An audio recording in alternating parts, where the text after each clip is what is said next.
What is up, guys? Welcome back to the channel, guys. I had this special request from T-Girl. Sent me the first 100 years of mateship between Australia and the United States. Y'all know I checked out the bombing or the attack that was on Australia.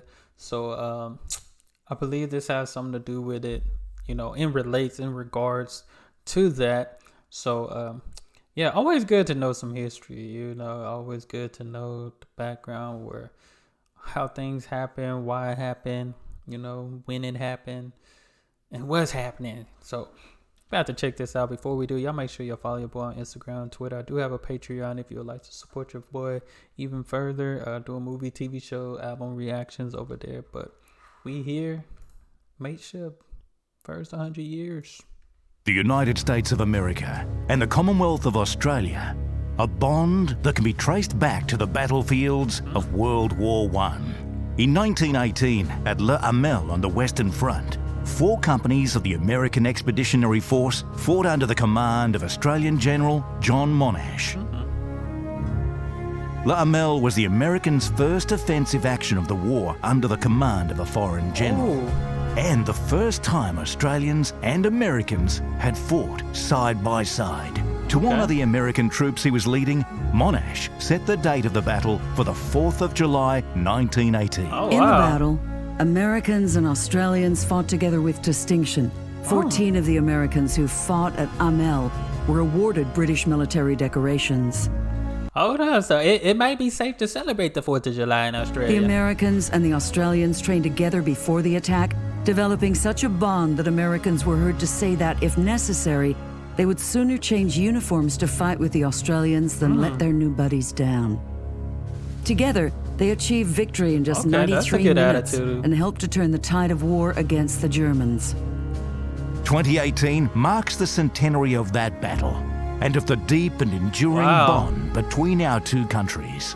That battle on the Western Front was the opening chapter in a story of mateship, a quality valued by Australians as standing for loyalty, friendship, trust, and sacrifice. I know I have seen some, probably a couple of comments and it mentioned before in probably a video or so, but I think that's good. America, I don't know what it is. Like, this was stuff that was left out of our history books, or at least not taught, because we have certain lesson plans and stuff that the teachers have to go by, and sometimes it's not a lot of time they have to touch on a lot of things. So sometimes it's like, blame the teachers, blah, blah, not teachers.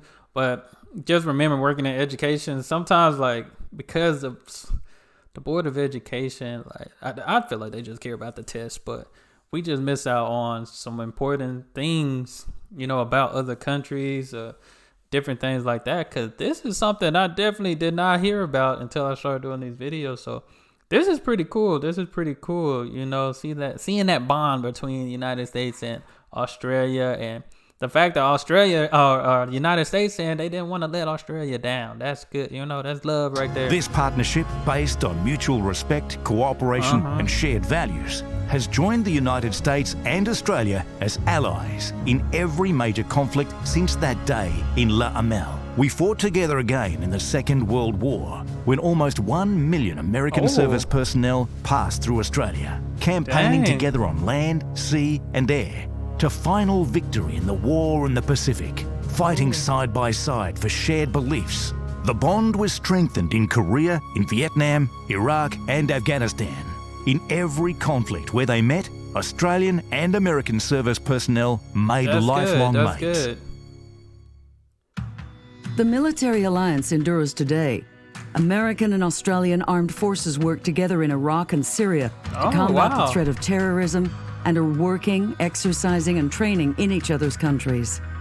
The U.S. Marine Corps rotation in Darwin and the large number of Australians currently working across 31 American states are dramatic examples of a relationship that was formalized in 1951 when both nations signed the AUS Treaty, which remains a cornerstone of Australia's national security and foreign policy. Okay. The treaty pledges each country to come to the support of the other when under attack. And on the 11th of September 2001, Australian Prime Minister John Howard invoked the treaty for the first time. Dear Mr. President, the Australian government and people share the sense of horror experienced by your nation.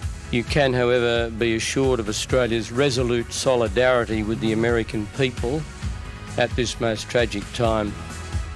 A special mateship may have been forged in war, but it has prospered and grown stronger in peace.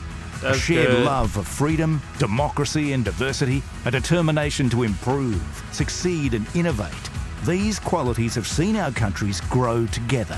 From our leaders to our students, for decades, Americans and Australians have crossed the ocean to each other's shores, sharing knowledge and passion.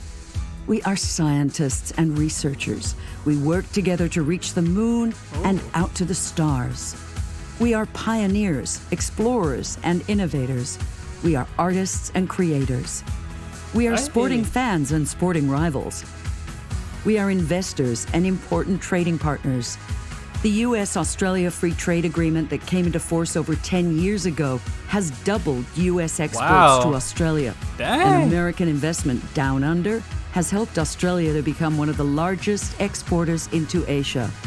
The tourism exchange between Australia and the United States helps build a strong human bridge that makes mateship real, nearly 100 years after La Hamel. From the Western Front in France to the first steps on the moon, this mateship reflects our shared optimism and our common vision of a bright future. This mateship, forged on a battlefield 100 years ago, has built an unbreakable foundation. On that foundation, we will build the bond of friendship for the next 100 years. We are mates. We are mates.